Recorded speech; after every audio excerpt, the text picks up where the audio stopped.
Welcome back to Make It Monday.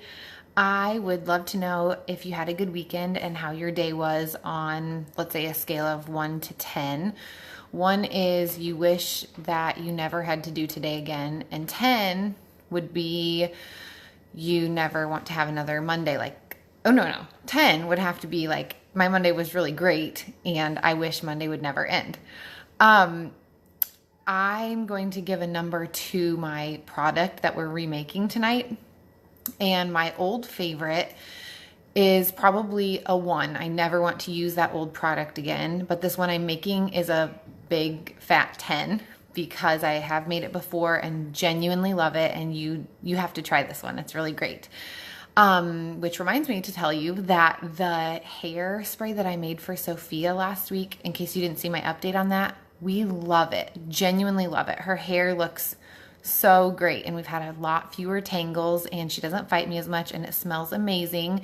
And I'm saving her from a bunch of chemicals that were in the old one. So I'm really happy about that, and we've been enjoying using it. So I hope that you get a chance to try it on your kiddos. The mermaid spray I haven't used yet because I don't really need to mermaid my hair anymore than it already is. But if one of you want to try it, please let me know and I'll send it to you because I need somebody to try it out for me. But tonight we are making a toilet scrub, and it's a fizzy scrub that smells really good and will save you from a bunch of chemicals that may be in the ones that you have in your home right now. I have an old favorite toilet cleaner. I love cleaning the bathroom, actually. I would love knowing, would you rather clean the kitchen or the bathroom? I'm a bathroom cleaning person when I have the time. When I get a bathroom cleaned, I just feel like I'm on top of the world. Like, it's really nice to have it done. And then I always feel motivated to go on and do something else. And I don't know if any of you guys are in the thick of like spring cleaning or whatever, but this is a really good time to like take a look at the products that you're using and make a good decision about whether you want to keep using those in your home or not. But in my old favorite toilet cleaner, which I was a loyal purchaser of, I loved the smell of it, and it really did do its job, and it would stick around in our toilet forever and really made a difference. But I looked up the ingredients and I wasn't super impressed. So I was going to tell you what was in mine. The first one was ethoxylated alcohol, and that had moderate concerns for like breathing problems, skin irritations and allergies, respiratory issues, developmental and reproductive toxicities, cancer. I don't want that around. It's not really worth and the risk of any of that. And those were things that's based on research. That's not just from a mom blog. It's not just like an opinion. This was like factual research that was done, and then it was given a score. The other next thing was PEG 150. I don't know if you remember me talking about PEG products before, which we had found in Greg's deodorant, but that was in my toilet bowl cleaner also. And if you can remember, the danger of that is that it can actually have contaminants based on how it's produced, with some really genuinely dangerous carcinogens and chemicals. So PEG 150 was in mine. There was another ethoxylate in mine that had the same concerns as the two that I just talked about. And then there was 2 really scary ones that I was not happy about. One, it said it was a proprietary polymer solution. Okay, on a grading scale of A to F, just like in school, this gets a D+ as far as how dangerous it is, how concerned we should be with it. And it does talk about whether, these are concerns for what part of the body, what body systems, if it's dangerous to the environment, like if it will kill things if it gets into the water system, let's say, or into waterways. But the word proprietary always makes me a little bit uncomfortable. I get it, like that you don't want to give away your secret recipe or whatever. But as a consumer, when I'm using something on or around myself or my family, I just want to know what's in it. So I just felt a little bit uncomfortable about that, and the grade was terrible. And then the last thing that was in it was that bad F word fragrance. Did any of you guys see that documentary that was on Netflix all about fragrance? And I don't know if you're seeing the articles that are coming out that are relating or saying that fragrance is the new secondhand smoke. It's my understanding that there are more than 3,000 chemicals that can hide behind the word fragrance on your bottle. And most companies don't disclose what's in their fragrance.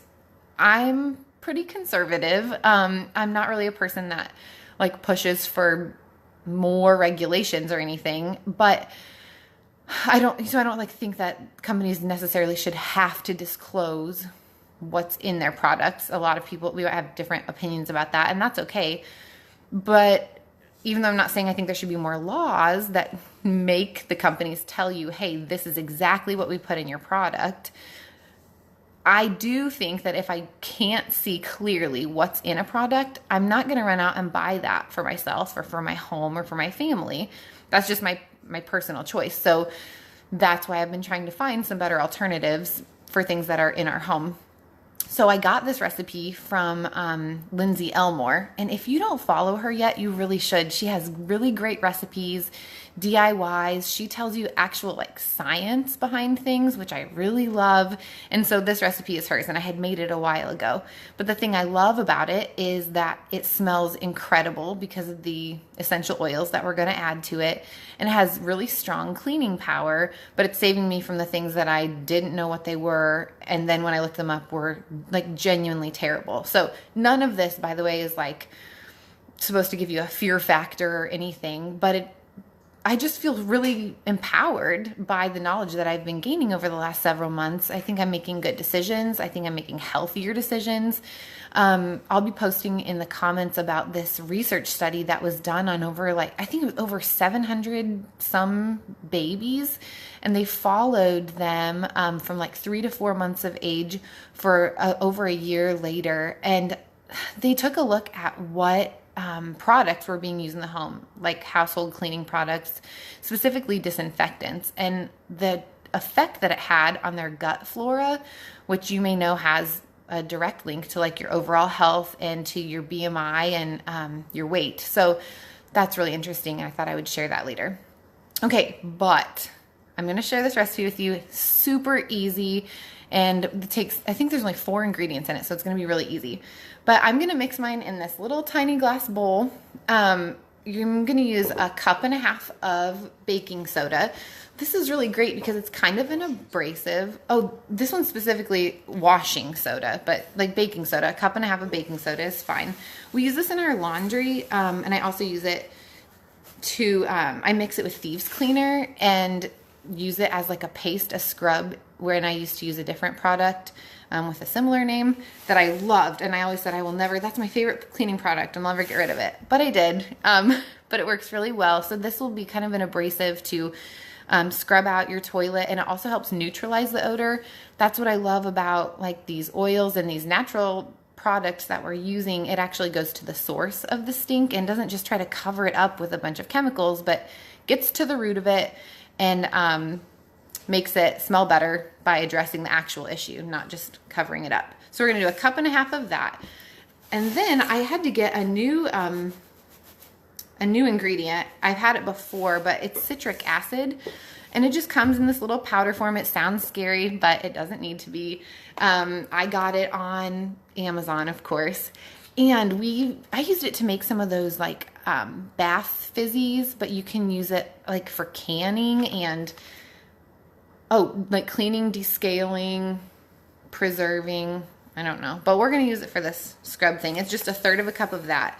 And when this and the soda, baking soda or washing soda hit water, they release carbon dioxide. And so that, what? Oh, Craig is giving me like a lot of really great scientific terms. He's really super helpful like that. Okay, so those 2 powders, and then just 10 drops each of peppermint. Smells so fresh and clean. I had it diffusing today with Stress Away. I also had Stress Away with orange. Can you tell we need a little Stress Away around here today? Also makes some mean brownies and homemade Thin Mints. I don't like regular peppermint, genuinely. I don't like peppermint flavored stuff, but I really like when we use our oil and things like that. And diffused, it really helps give good, like lifts my energy and mood and gets us going for the day. And then lemon. If you're doing any spring cleaning, you should probably think about getting some lemon. Not only is it like sunshine in a bottle, great for your mood, can actually help with anxious feelings too, or if you're feeling kind of blue, but it smells so clean. And I diffuse this honestly, I think I've diffused it every day. It makes my whole house smell clean and sunshiny, and that's exactly what it's going to do in our bathroom with this mix. So 10 drops of that too. So just equal parts, super easy. And then we're just going to stir it up together, and I'm just going to store it. By the way, I know you can't really see because I'm not ultra professional yet, but there's like clumps of the oil in here. And so you're going to want to spend some time kind of chopping it up, breaking it up, and dispersing it through your whole powder mixture. But I'm going to store it in a glass jar. I think that's important for you to do. And the longer that it sits together, it will kind of mix a little bit better too. But then you can just, however you feel like using it, however much you think you need to use. I think I used like maybe 2 tablespoons, and you just sprinkle it around in your toilet and let it sit for a little bit. And then you just, might not have to use a scrub brush, which is kind of nice. I always feel gross having our scrub brush sitting out and the kids maybe possibly grabbing a hold of it. But we'll just put it in our little glass jar and sprinkle some in, and keeping it next to my toilet, especially like in our room where the kids aren't very often. You can just sprinkle it around and keep it easy and on hand for quick cleaning jobs. So this could also be appropriate depending on what kind of sink you have. You could sprinkle it in your sink to scrub around too if you need to, or on your bathtub. But I can't wait to know who of you are going to try this recipe because we really love it. Tried and true. So excited that you've been here to see it with me. I am also wanting to invite you to an online class I'm going to be teaching about making good choices for household cleaners, decreasing toxins in your home. It's going to be online, like I said, on April 2nd at 8:30 p.m. I'll also post a link to my event underneath this video so that you can join and learn some of the things that I've been learning too. Tons of great DIYs that I would just genuinely love to share with you. So thanks for being here with me, and I'll see you on next Monday. Have a great night.